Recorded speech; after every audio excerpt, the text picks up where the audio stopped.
और मैंने खोजना शुरू किया तो पता चला भारत में सबसे ज्यादा गाय का कत्ल भारत की सरकार कर रही है, मुसलमान नहीं कर रहे हैं।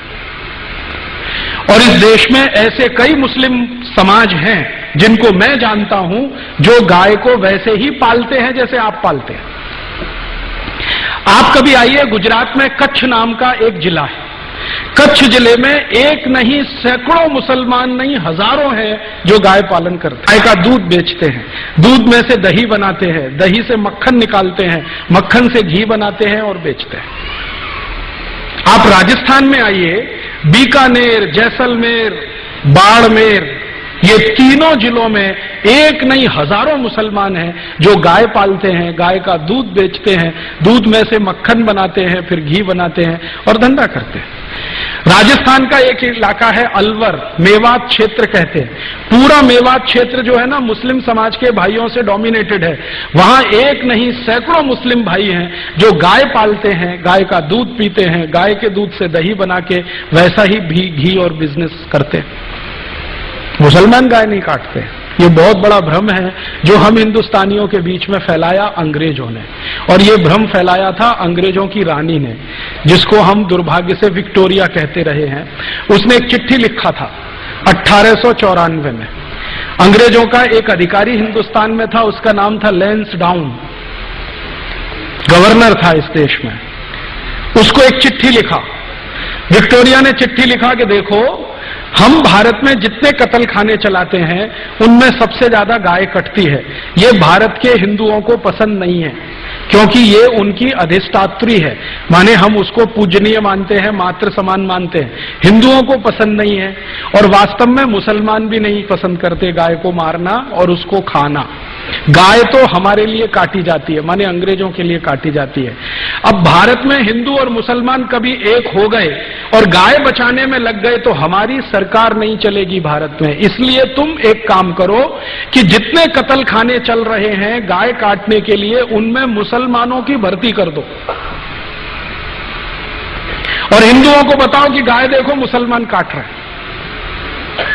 तो हिंदुओं की भर्ती नहीं, मुसलमानों की भर्ती कर दो। हिंदुओं को बताओ कि गाय मुसलमान काट रहे हैं, कट हमारे लिए रही है, काट रहे हैं मुसलमान, खाते नहीं है, हम खा रहे हैं, काट रहे हैं ये। हिंदुओं को जब ये पता चल जाएगा, ये दोनों एक दूसरे को लड़ मारेंगे और ये लड़ने लगेंगे तो हमारी गद्दी सुरक्षित रहेगी और हम भारत पर 1000 वर्ष तक राज करेंगे। ये विक्टोरिया की चिट्ठी है, लैंसडाउन को 1894 में लिखी गई। इस चिट्ठी से पढ़कर मेरे समझ में आ गया कि पॉलिटिक्स क्या है इस देश में। पॉलिटिक्स ये है कि गाय कटे अंग्रेजों के लिए और लड़ते रहे हिंदू मुसलमान। हम एक दूसरे को गाली देते रहें, एक दूसरे की टांग खिंचाई करते रहें और अंग्रेज मजा करते रहें। इस तरह से अंग्रेजों ने वो एक जो पॉलिसी है ना, बांटो और राज करो, डिवाइड एंड रूल, वो ये है। तो इस डिवाइड एंड रूल में हमको फंसाया, गाय को कटवाया और एक दो नहीं करोड़ों गाय को कटवाया इस देश में। एक कत्ल खाना जो कलकत्ता से शुरू हुआ, धीरे धीरे भारत के हर कैंट एरिया में फैल गया। 350 कैंट एरिया अंग्रेजों ने स्थापित किए, 350 कत्ल खाने बना दिए। गांधी जी इन्हीं की खिलाफत करते थे अंग्रेजों के जमाने में। गांधी जी को बार बार लगता था कि ये कत्ल खाने बंद होने चाहिए। और गांधी जी के पहले एक और बहुत महान व्यक्ति हुए इस देश में जिनको बहुत पीड़ा होती थी इन कत्ल खानों के चलने से। उनका नाम था स्वामी दयानंद सरस्वती, जिन्होंने आर्य समाज की स्थापना की। उन्होंने तो अपने जीते जी एक फौज तैयार कर दिया गोरक्षा के लिए। स्वामी दयानंद सरस्वती ने एक संगठन बना दिया जिसका नाम आर्य समाज, आज तक जीवित है। 125 वर्ष पुराना संगठन है, कांग्रेस से भी पुराना संगठन। कांग्रेस जो राजनीतिक दल है ना, उससे पहले का ये आर्य समाज है। इसका एक ही काम था, गोरक्षा करना।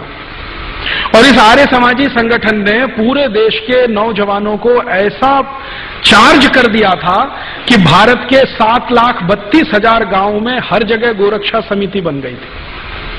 1870 से ये शुरू हुआ और 1894 में आकर ये आंदोलन अपने सबसे उच्चतम शिखर पर था। और 94 में जब ये आंदोलन उच्चतम शिखर पर था तो भारत के हिंदू, मुसलमान, सिख, ईसाई, जैन, पारसी, बौद्ध सब मिलकर गोरक्षा में लगे हुए थे।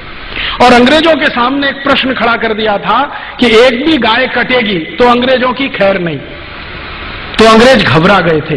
इसी घबराहट में रानी ने चिट्ठी लिखी थी 1894 में कि अगर इस आंदोलन को तोड़ना है, हिंदू मुसलमानों को लड़ाना है, तो तुम ये काम करो कि सारे कत्ल खानों में मुसलमानों की भर्ती करो और हिंदुओं को बताओ कि गाय ये काट रहे हैं। और जब ये खबर अंग्रेजों ने फैलाई, उसके बाद इस देश में हिंदू मुसलमानों के दंगे शुरू हो गए। मैं आपको विनम्रता पूर्वक बताना चाहता हूं कि 1894 के पहले इस देश में एक भी हिंदू मुस्लिम दंगा नहीं हुआ।